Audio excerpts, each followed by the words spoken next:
Good evening, everyone. Good evening. Good evening. Good evening. How y'all doing today? Great. Wonderful.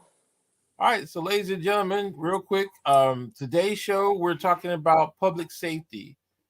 This is not going to be your typical talk about public safety because we're going to try to cover a lot within 1 hour. So, for those who have comments, I know some people will have a lot of comments probably on this because this is a very hot topic. So just like I said, I'll be watching the comments and then trying to put them up there as quickly as possible. All right, so public safety. Who is responsible for public safety? I think it starts. I mean, it's actually the whole community, but I think it starts with self. Then it comes from the home. It's the police officer, I think, and then it's the council people that put laws and order in place. That's what I think. Okay, Eric, what's your thoughts on that? Uh, public public safety. I would say again the person. It starts at home, and then the police when you go outside.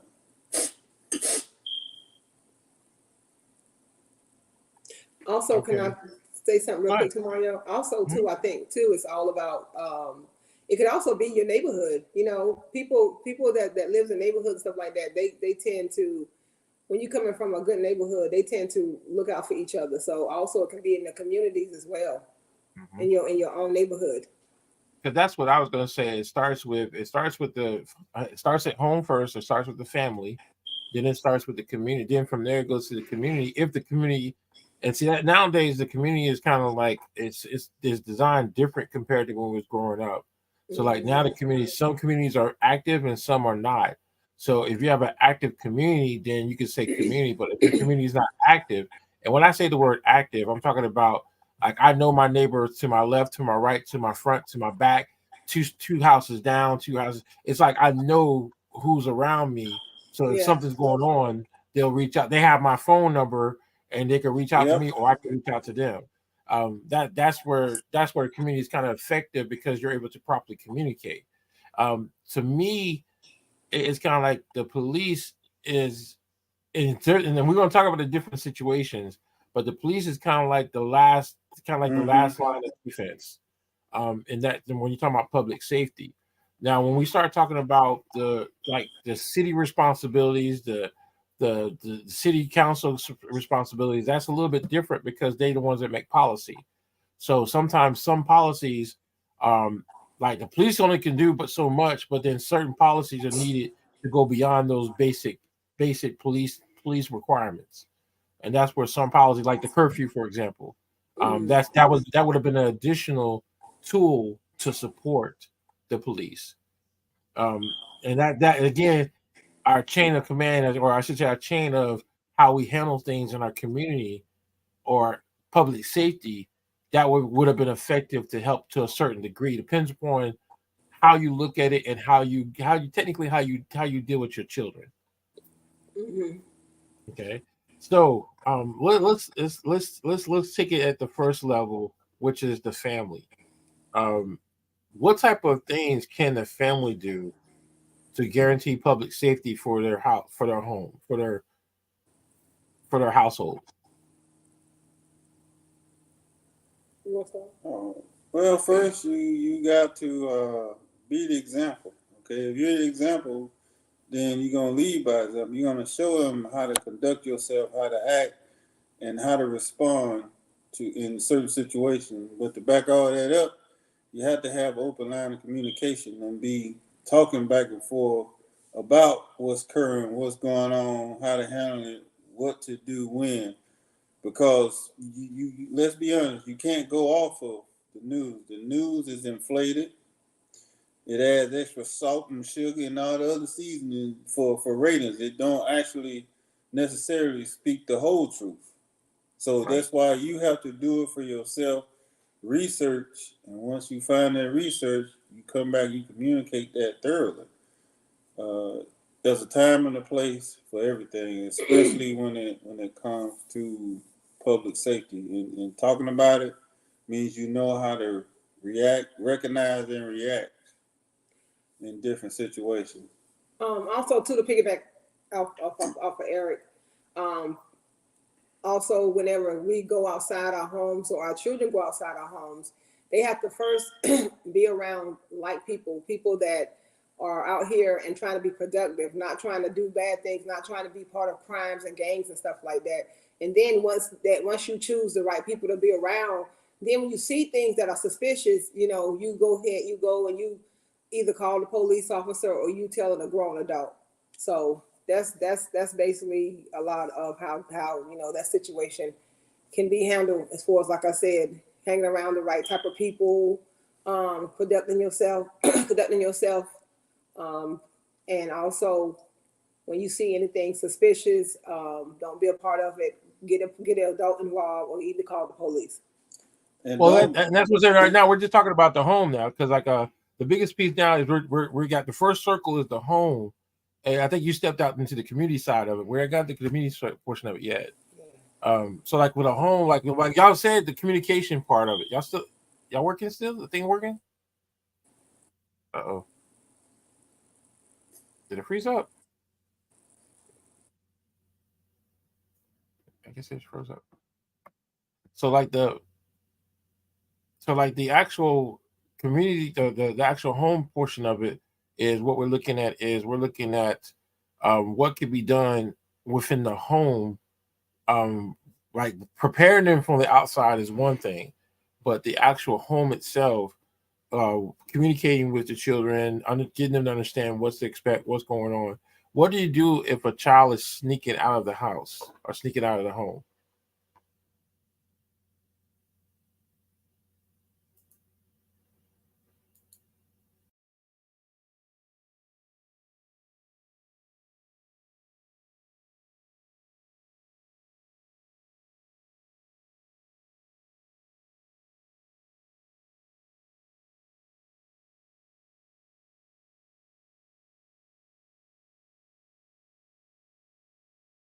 Yeah, I guess y'all got kicked out. Yeah. Yeah, something. Yeah. They won't let us back in. I don't know what it is. It's not our Wi-Fi. It said we got Wi-Fi. It won't even let us. Won't let us log back in. Let me see if I can press the thing. All right, ladies and gentlemen, give us a second. We're trying to. We have a slight communication issue. Okay.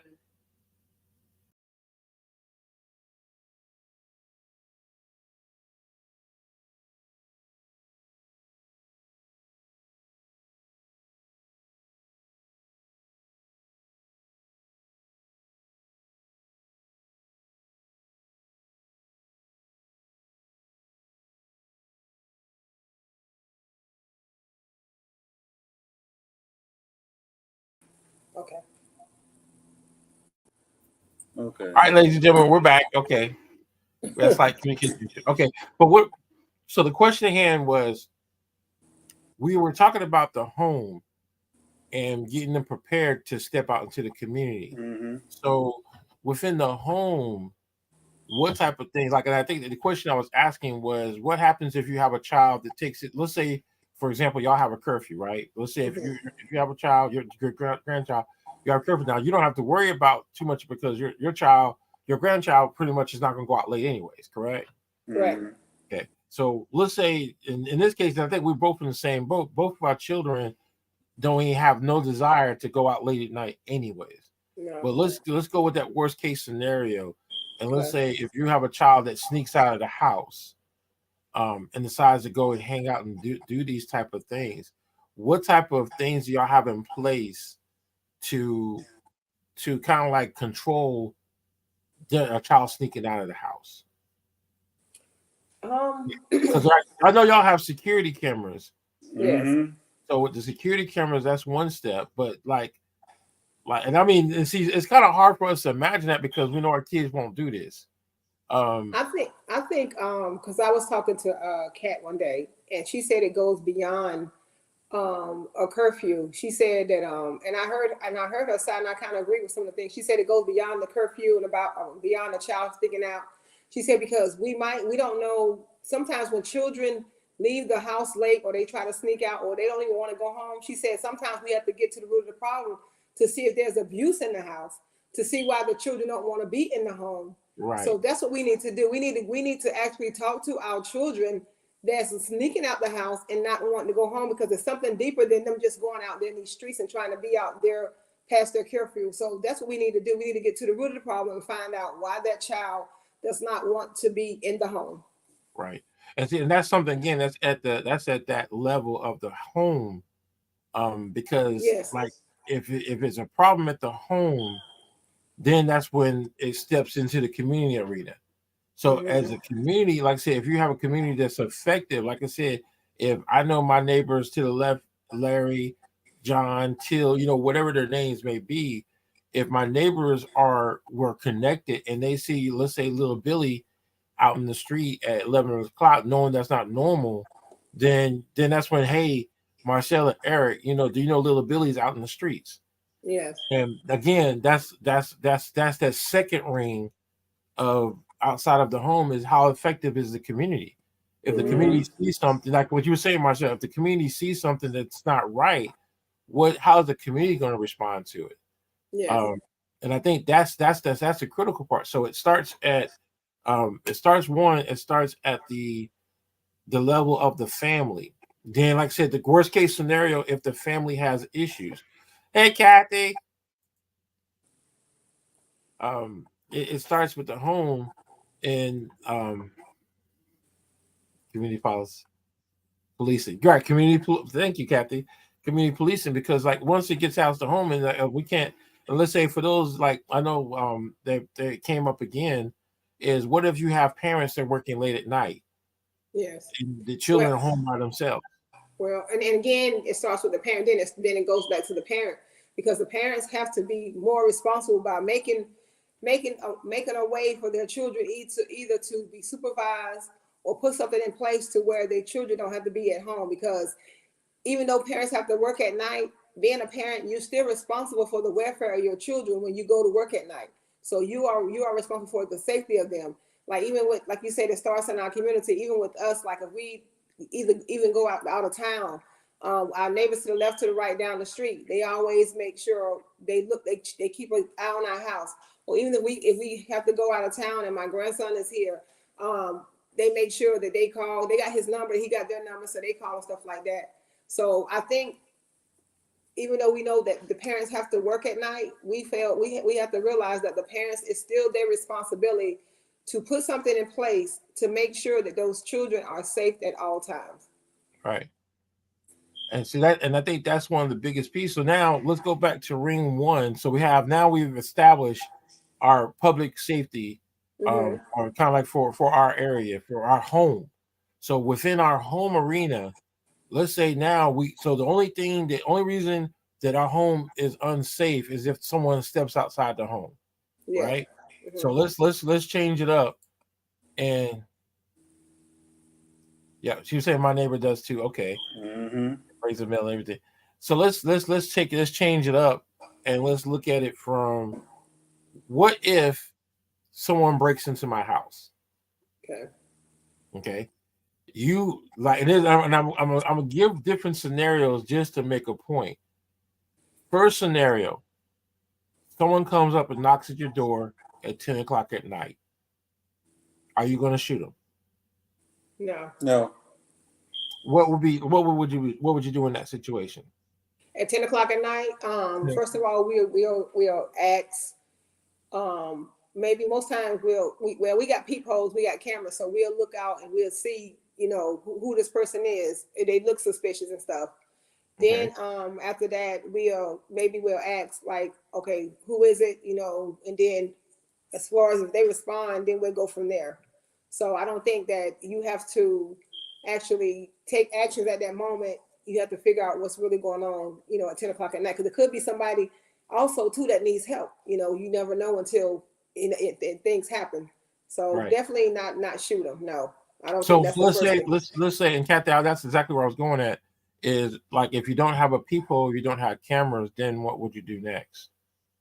Yeah, you do the best you can with what you have. You ask the questions. You ask questions. You don't open the door. You try to figure out who it is. If they don't give you the right answer, say you need to leave, or I'm gonna call the police.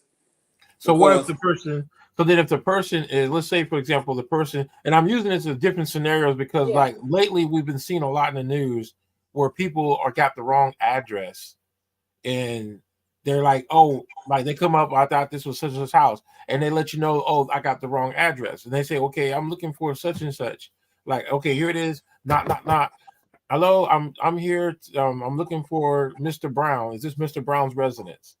And then y'all say, no, this is not No. Mr. Brown And then they residence. don't, And yes. then they leave and say, well, sorry, excuse me. Then they leave and go about their business. Then we're good. Well, Yes. let's say if you in the same situation, let's say someone comes up and they're drunk Okay. and you ask them a question and they're not responding like they should for you to get a clear understanding who they are, then what are you going to do? Well, I'm gonna tell them to leave. You're not answering the questions. Obviously, you're inebriated. You need to leave before I call the police. As long as they're not an imminent threat, or you are not in clear and present danger, you Yes. can't just unload through the door. yeah. And I was Okay. gonna say also too, that long as we're in the safety of our home, we just preparing ourselves just in case something else happened by that If person. it's escalate, Yeah, if it escalates, then we're escalation inside assault. already planning our next tactic, just in case that person decides to try to come into our home. So At long as long, At what point do you think you should take deadly force? Upon crossing that threshold with deadly intentions, it will be met with deadly force, as said in the law. Because you have to, according to the letter of law, you have to ensure to the utmost that your life is in imminent danger, clear and present danger, however you want to word it, before you unload. Because you can't stand over him and say do over, and then he gets to get up and walk away from it. No. Right. You need to make sure. You need to say, hey, you need to say words like, I feel threatened. If you come in here, you'll be dead. Make it so, especially if you have cameras. Make sure that you say it, make sure it is seen, make sure it is heard clearly, yes, before you have to do that. yes. Right. So Because like, if you don't, there's plenty of examples. 4 hunters were killed, right. right? Now And they let's caught the guy. He said self-defense. They said, how's it self-defense when all 4 was shot in the back of the head? Life in prison without parole. Yeah. There was a guy who killed a teenager. He walked in the garage, he shot him. Well, he got, I think it was life without parole too, because he was walking around the neighborhood saying he waiting for somebody to break into his house. He said he's going, where he messed up at, he said, I'm going to leave my garage door up. And if they come up in there, they're gonna lose their life. That's where he messed up at. Mm-hmm. They said how did they word it? He baited them. He was he entrapment. right. You did that on purpose. And the person that he killed Was that the wrong was house? just looking for direction. He was at the wrong house. And that's the part that I'm getting to is at what point, and see, and it's different when you're talking about a civilian. Like in this case, again, we're at we're at level 1. Level 1 is our home. So as level 1, we are the custodians of our safety. Mm-hmm. So by us being a custodian of a safety, what's our rules of engagement with dealing with different threats that come to our household? Like we have those that are lost looking for direction. Mm-hmm. We have those that happen to go to the wrong house because their GPS is wrong or something went wrong with their GPS. But then you do have those that are out there to do us harm. So at what point, like I said, and this is the thing that people have to understand why these cases are kind of getting kind of extreme is you got to where people are shooting through the door just because of there's an issue. Like I'm not sure if y'all remember the situation where the neighbors were having a dispute and the woman went to go talk to the lady about the dispute and she shot the gun because she knew who she was, but she shot through the door and killed her. So I think it's all, and I think that was in Florida. It was in Florida. Yeah. And it was like, and she tried to say stand your ground, but when it went to court, it wasn't stand your ground. No, it wasn't. No. Because she knew the person, she knew the situation, but she just chose to use deadly force. So I think it's all also too about Mario. trigger happy. That's number one. Number two, again, like my husband said, it's the wording that we use. It's the conversation that we have 'Cause that's what outside and Kathy just inside. said too. It's the Mhm. conversation that we have the outside and the inside of the door. So Right. we'll know at most times what type of action to take place. You know what I'm saying? Right. So it's based on, you know, how the other person on the other end is acting, the things they're saying, for us to know what type of action to take. That's what it's about. It's not about just shooting somebody through the door because you feel threatened, because you don't even know if they really are a threat, you know? Well, Right. see, and the biggest mistake I see people are making in America is consistency. Okay, it's the same thing we did in the military. We know there's a exercise coming up. We train for that. You consistently train, going to the range, doing the PT test, and people aren't doing that. They just do it one time and they do something different the next time. They do something different. They're not being consistent in talking about what could be and what could be and what could not, what couldn't be. And they're not doing that. That's why you get the trigger habit. That's why a person who might say, well, stand your ground, because you're not practicing what you preach. You know, just like you said, the person might be lost. There are some people, yeah, that's exactly right. Some people, she said, a lot of people use guns for power and not a real purpose. That's true. Yeah. And there are some people who like will like go up to your house because they lost. They don't have any even intention. They just want to know, hey, this is how it happens. You can get Right. the wrong address. Does that mean they need to be shot? It's all about how they respond to your question. Cooler heads prevail. Don't go screaming through the door. Who is it? Yeah, what is your state your business and purpose? Okay, this is not that house. Well, you need to leave. You're inebriated right now. You need to leave. I'm gonna call the cops. And sometimes a homeowner needs to check their attitude at the door as well. Yeah. Because it can be a neighbor that just has a nasty demeanor, don't even get along with none of his neighbors, you know what I'm saying? Looking for a fight. Right. So he just ready to just explode. He just ready to just, the first person knock on his door, he just ready to shoot and kill. So you also have to check, you have to, like my husband said, cooler heads prevail. You also have to check your attitude at the door as well. That way you will know how to deal with the situation at hand. So like I said, 9 times out of 10, with the person on the outside, with the conversation, you'll know whether there's do you feel threatened and stuff like that. You have to know how to deal with that type of thing. Right. Now, again, if they knocking on our door forcefully, and you know, and we're speaking and having a conversation, and we're asking the right questions, and they still knocking on the door forcefully, Stop knocking on my door. you know, then that's when you have to know, You need to leave. then it goes to the next level. You know, That's it. Because if you don't do it the same every time, this is what happens, because that you can't take a bullet back. You can't say do over. You can't say I wish he wasn't taken away from him. That's why you have to think before you act. You have to think before you act. You have to think before you act, because if you don't, the damage that is done, or the damage is done, will be irreparable. There's nothing you can do about it. You can't take it back. Right. So, like, if does a time have a factor? Like, if someone comes to your house at 9:00 p.m. and 2:00 in the morning, what is your is things are going to be completely different, correct? oh yeah, most definitely. Things are going, yeah, they're I'm gonna cut you off. They're going to be different, but we're going to respond the same. Okay. There'll be a height. What should be said is there's heightened senses with the different time. Right. Yeah. More alert.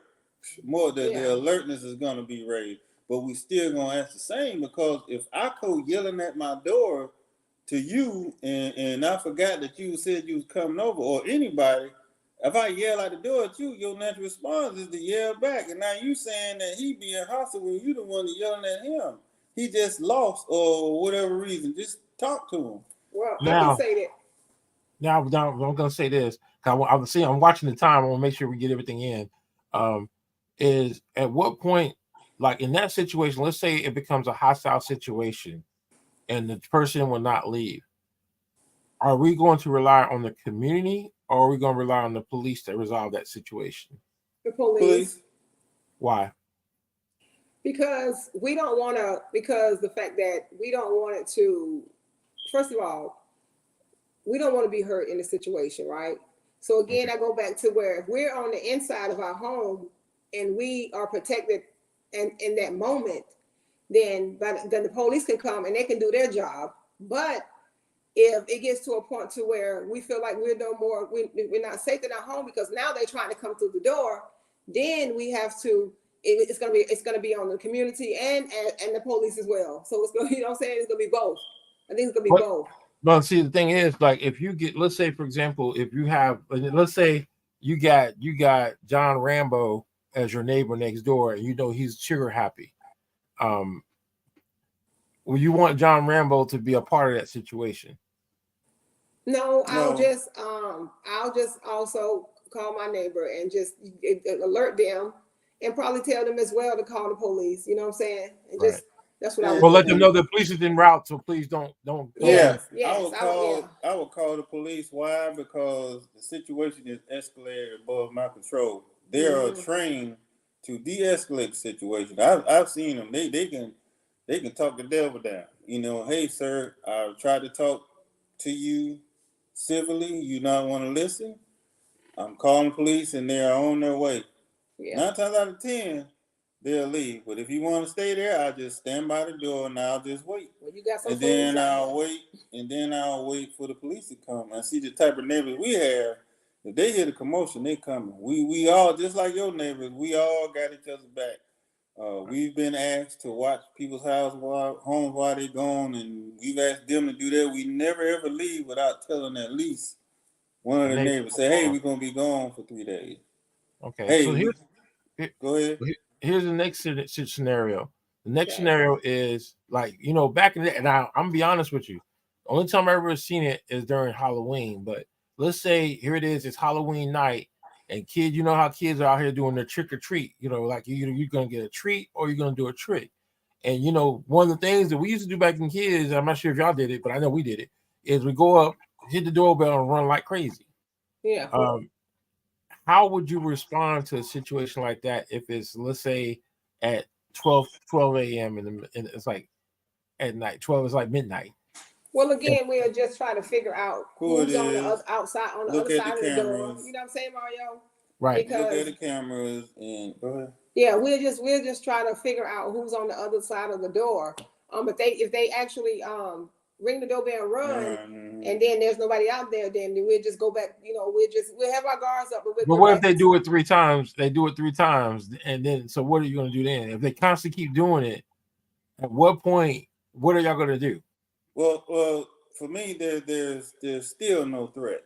You know what I'm saying? We're going to look in the cameras and try to get as much as we can, by as much identifying people as we can, and just turn it into the police. Say, hey, they're ringing the doorbell and leaving. It's not going to be like that other case. We can sit there and chase them down and make them crash and kill everybody in the car. Because that's one of the techniques now that they're using is they're ringing the doorbell, take off running to get the person to come outside and then attack them. No, we're not going to do that.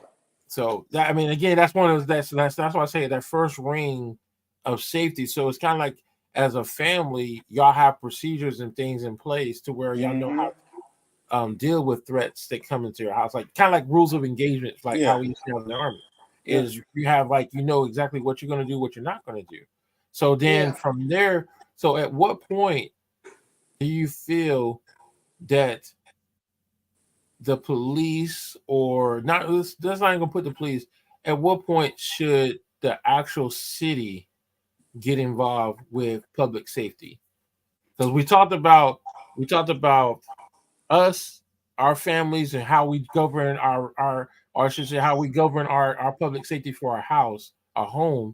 And then we talked about how the community comes in as reinforcement. And then we know the end results at the worst case scenario is to call the police.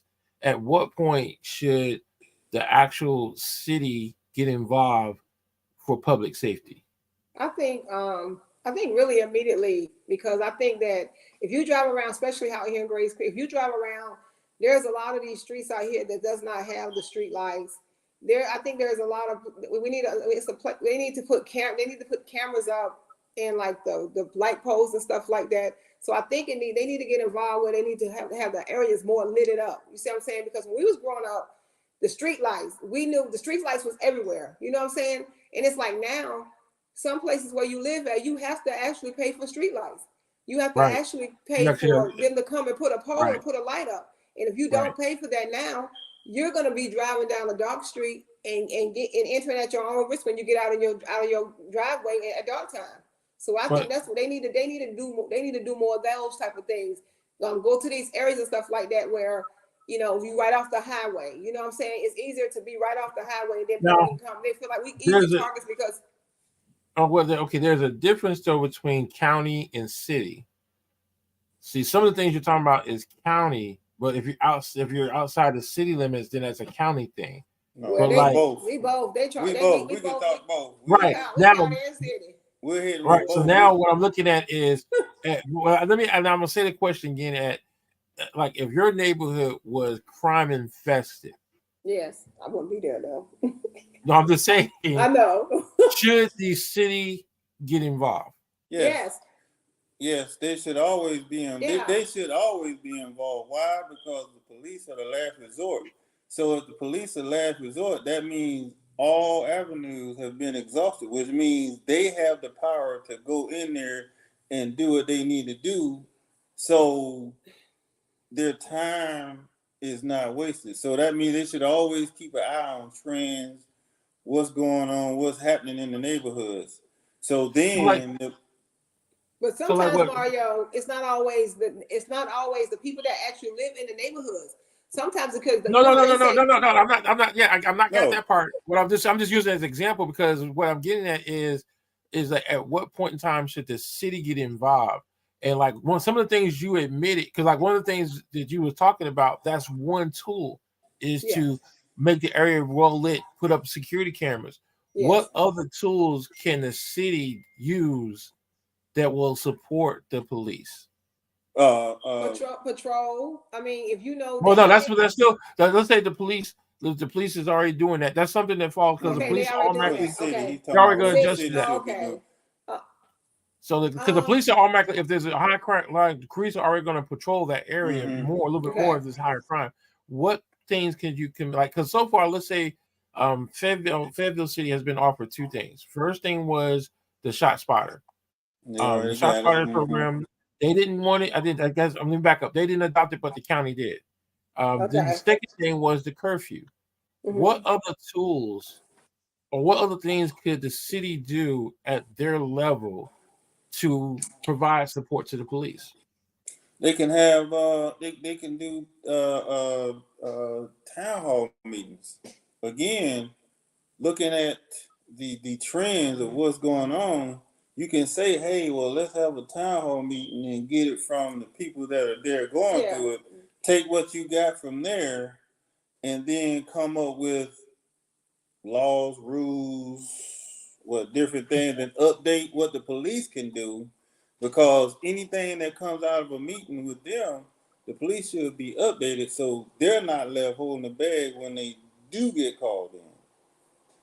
Well, but see, the reason why I asked that question is like because at this point, here it is, you have individuals that feel as though both of those suggestions they don't think it's going to decriminalize people. It's going to not decriminalize, but it's going to criminalize people by using those two things. So, like, my thing is, I looked at the situation and I looked at it to where, okay, all right, we can't do curfews, we can't use technology. So what else can I offer? What else as a civilian like expect from the city council? I mean, I don't know what they want. We don't know. Then I that means they should be brainstorming and trying to Yeah, figure something out. right. If you shooting down what could possibly help them, then you obviously have a solution. And if Yeah. you don't, you start with that and go from there. Okay, well, say the curfew is only good for 6 months, and then we're gonna do a review at the end. Don't just say no curfew. Right. How do you know it's going to criminalize everybody? How do you know? If they behind they ain't out past, let's just say midnight. If they ain't out past midnight, then they don't have to worry about being criminalized. No, but like the thing is though, like, okay, like we talked about We said they shot down technology, right? Okay, the technology that they recommend was the spot shotter, or is it? I'm saying it wrong. Shot spotter. I was getting mixed up. Shot spotter. So the shot spotter program, they shut that down because, well, they didn't want to use that because they feel that it will criminalize. Now I know you got to look like I'm just throwing it out there. They said that it will criminalize people. Okay, so that was the first thing that came up to fight crime. Now, just to speak, I know I've been watching Durham. Durham has been in Durham since December, and the numbers are, I mean, they are cutting back on crime because of that technology. So we're watching our neighbors, our different communities that are close to us use this technology, and it's effective. So shots started. Okay, the city of Fayetteville, they said no, they didn't want it. Or people, I ain't gonna say the city of Fayetteville. Let me back up.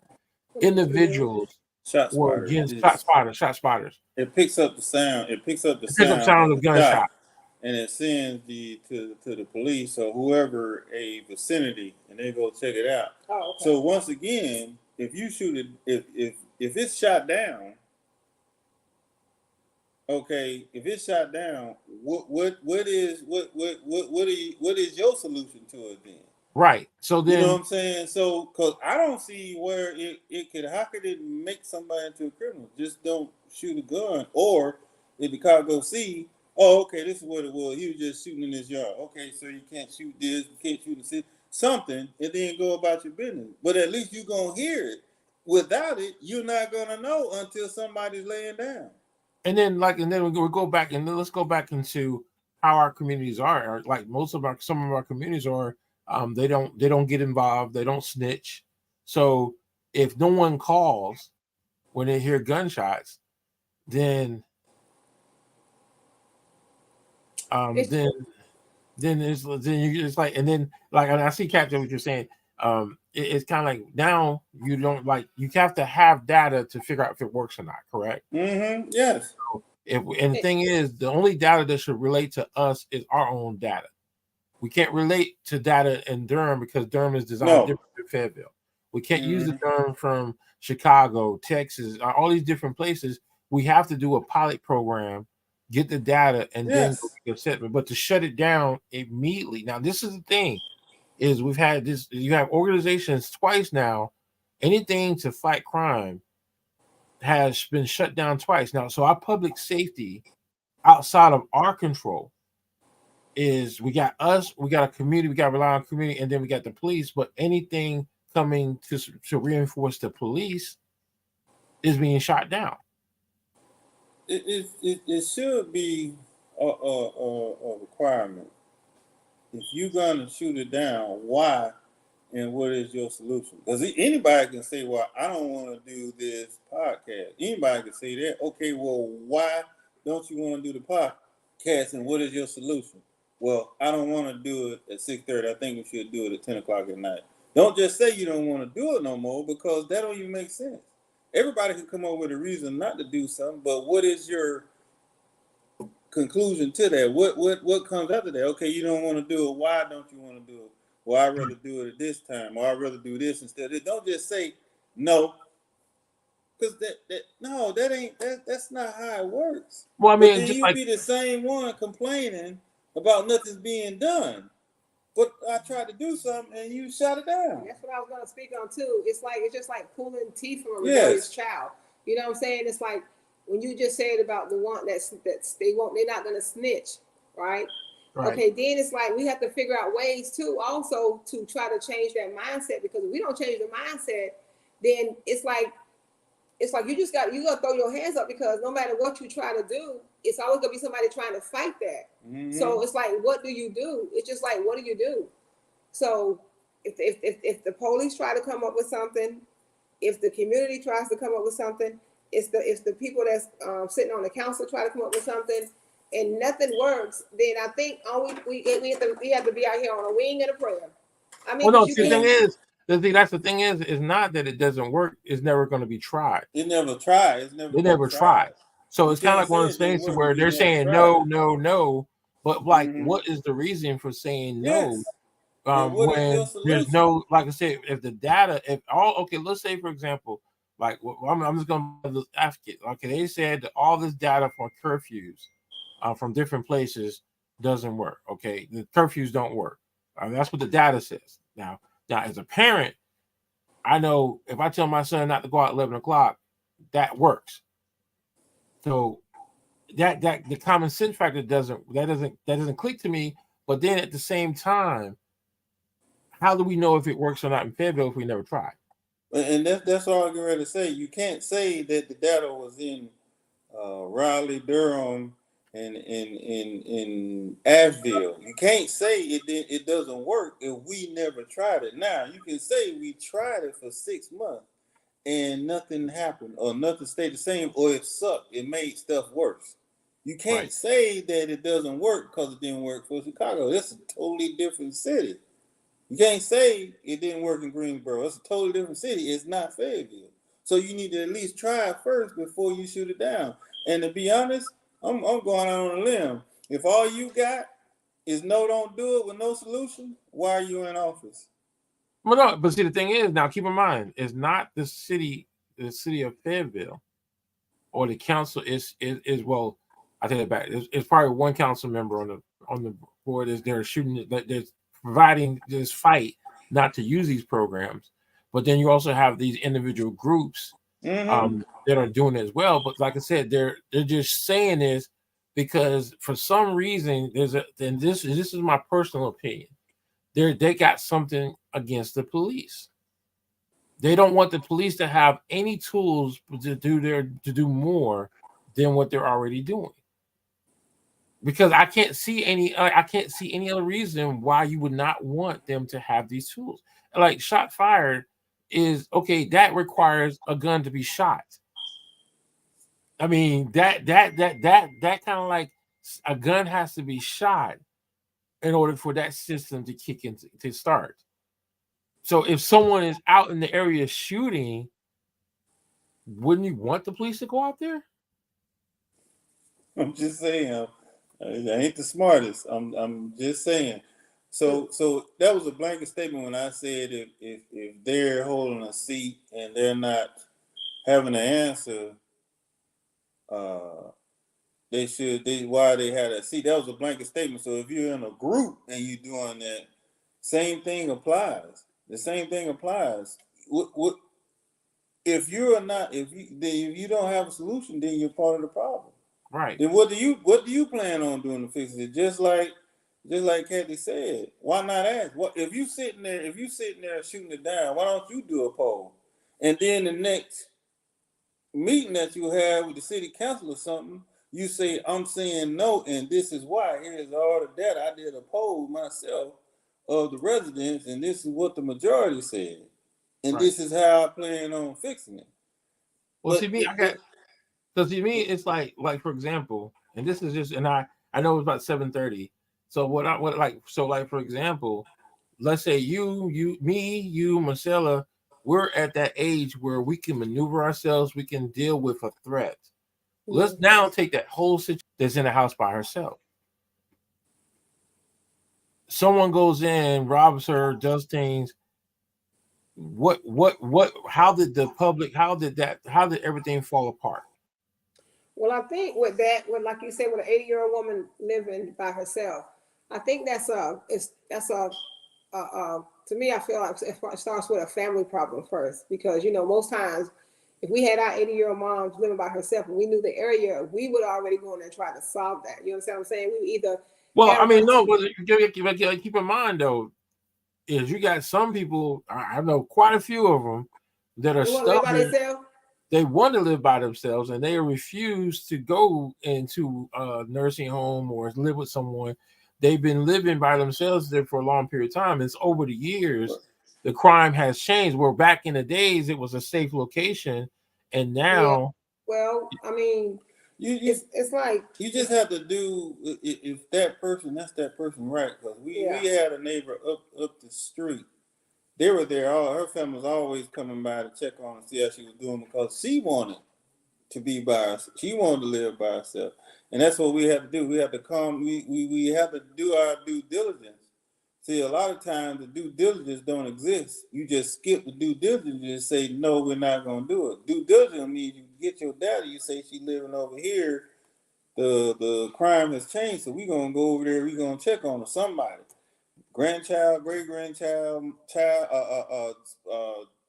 their child. Somebody go over there, check on her, sit down with her, see how she's doing, make sure everything is great, and then leave. You can't change the fact they stuck in their ways. They want to live by themselves. They don't want to live in the And we senior can't, citizen living.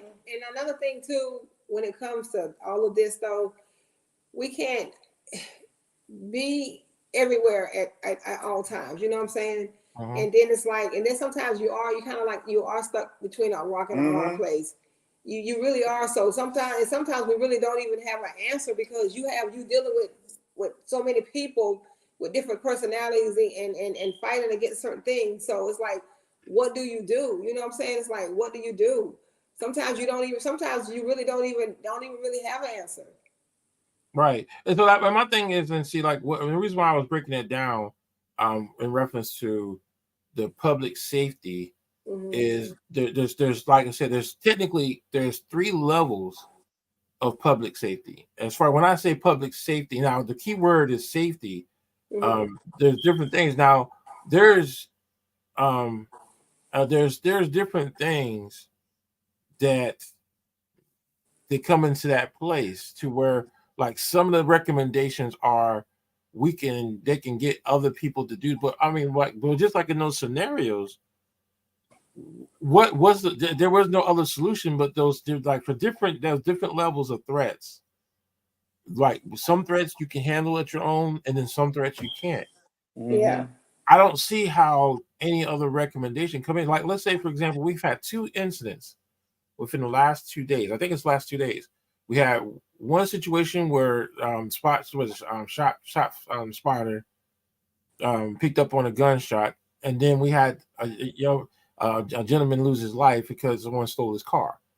So we had 2 situations.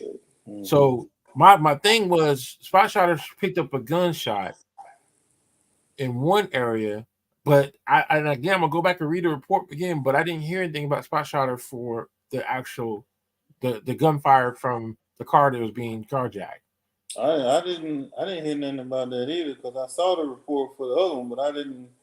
That's a good point. So that's why I said it. And see, that was the thing, is we've had 2 incidents, and I just was curious on that because it's like it picked up on one, but did it pick up on the other? And I think that's the only thing in my mind, because I know it's a county thing, it's not a city thing. It's a county thing, so that's why I have to go back and look into that. And see, that's where the policies, and I think that's what the chief of police was trying to get them to say, is that if everybody was on the same sheet, if everybody was working together as a team, county and city, then it would be more effective. And there's always got to be a divide. There's always got to be a division, you know. Right. But since he said that, they're not gonna do that. Well, see, that, and I think that's the thing, is that like what Kathy said earlier, what's going on is it's causing division because all of us want to be safe. Public safety is a must for everybody. Everybody wants to be safe.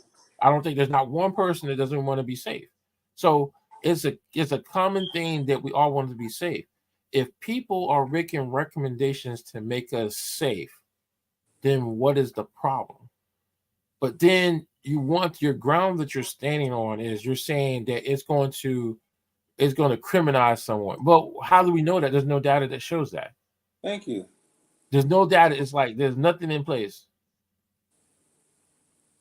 So it's kind of like all these issues, and we have the tools to do it, but we have individuals, we have groups that feel as though the police is going to go get our people. The police is going to go after our people. It's going to be used as a freaking, what do you say, stop and frisk situation. How can you say that if there's no data to prove it? If it's never happened, you can't say. You just can't say that. And see, that's the thing I keep telling people: if the data does not show Fayetteville, then that data is useless to us.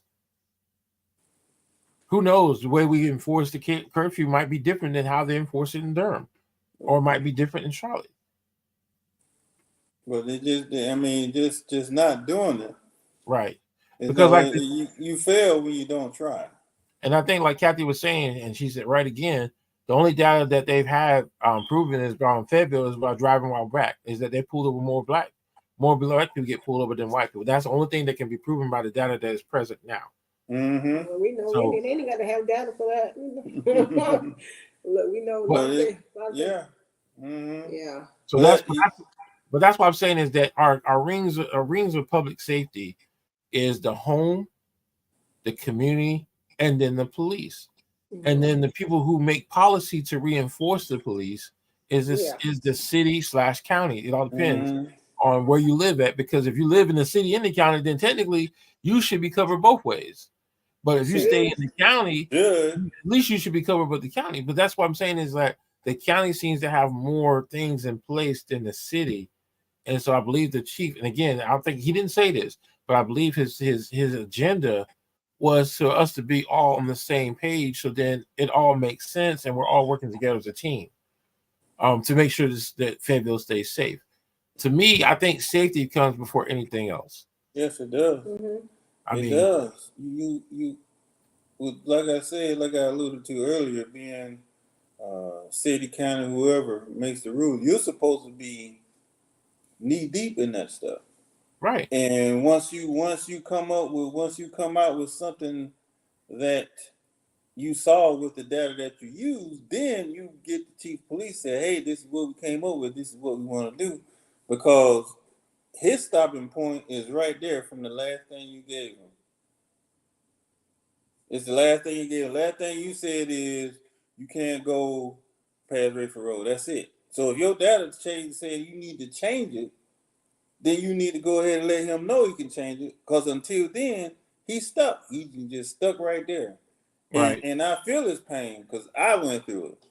Right. You know, it's only so much you can do, and you asking the ones appointed over you to just make the decision so we can go further. But they, just like the groups, they don't want to make that decision, but they on your neck, wanting you to change stuff or fix stuff where you stuck, like my wife said, like Stella said. So you just want to throw your hands up. You won't give me the power, but you want me to have all the power. You know I can't use power that I don't have. And again, they keep it going around in circles at the same thing. If you don't want to do it, why? What's your fix? Why don't you want to do it? And what's your fix? What's supposed to go there in this place then? How are you playing? Are you there when stuff go on? Are you as vocal when stuff happens as you are in the city council meetings? I think that's what it comes down to is there's only a handful of people who are going against both of these policies. There's not too many people. Well, I can't back up. I can't speak for the first one, but I can't speak for the curfew, because ever since I've been pushing these issues on Facebook, on social media, I've been getting more and more people that are, even when I talk to people, I go out in public and I'm talking to people because they recognize me from me posting stuff on Facebook and stuff, and they come up to me and they have a conversation. And a lot of people still to today want the curfew. They don't want all the stuff that's in that ordinance, but they feel as though a curfew needs to be put in place. Mm-hmm. So I think that's why I say I think the Fayetteville City Council is on the right path on modifying what was in the stuff that was recommended to them, but at the same time, they need to establish something to curb crime. Mm-hmm. But today, I know it's like we're way past, it's 10 minutes over. So today, the key thing was public safety and then like rules of engagement at each level. And like right now, I mean, we're between the both of them, we're going to end on this. Do y'all feel as though y'all are safe where you're at? Are y'all safe in your home? Yeah. Mm-hmm. And if a threat ever comes, you're still going to be safe, right? Yes. Oh, no doubt. No doubt. I got her. I got this one. I got this. Mario, we up high and we down. We up high and we down low. We got them both. We got them up high and low. So, we good over here. Yeah. So So that's the biggest piece, is that people need to understand that when you look at safety, look at it from your level, look at it from the community level, and then look at it from the police level. When the police have to get involved, and I think that's where it starts to make common sense when we look at the different levels of safety. As far as our personal safety, we're looking at it like, bam, at this level, this level, this level. So now we understand, like, if it has to be escalated, okay, I'm gonna pick up the phone, call the police, or if they come to the door, then I'll probably have to use deadly force. Yeah. Because I mean, what kills me is that what's kind of sad is that the gentleman that got carjacked last night, you know, they still killed him. They took his car and still killed him. I mean, there was no reason to kill the man. I mean, I mean, if he was struggling and fighting back, but he has the right to It's do his. that. He has the right to do that. It's his property. right. So to Why do we kill feel like? somebody, Why do we? Jesus, take the wheel. I mean, He but I'm should just saying, have been fighting back. He should have just gave him the car.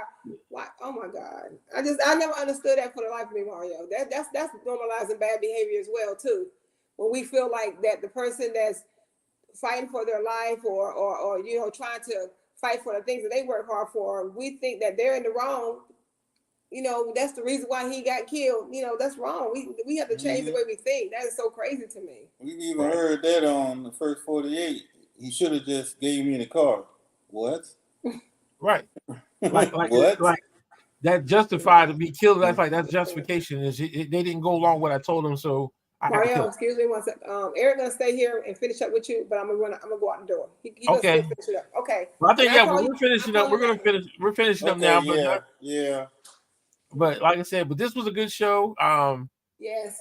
We'll definitely next week. We'll best we go over what we're gonna do for next week. But this was one to talk about public safety, because this has been a hot subject for quite some time. For the last 2 months, it's been a very it should And be it's gonna remain a hot one.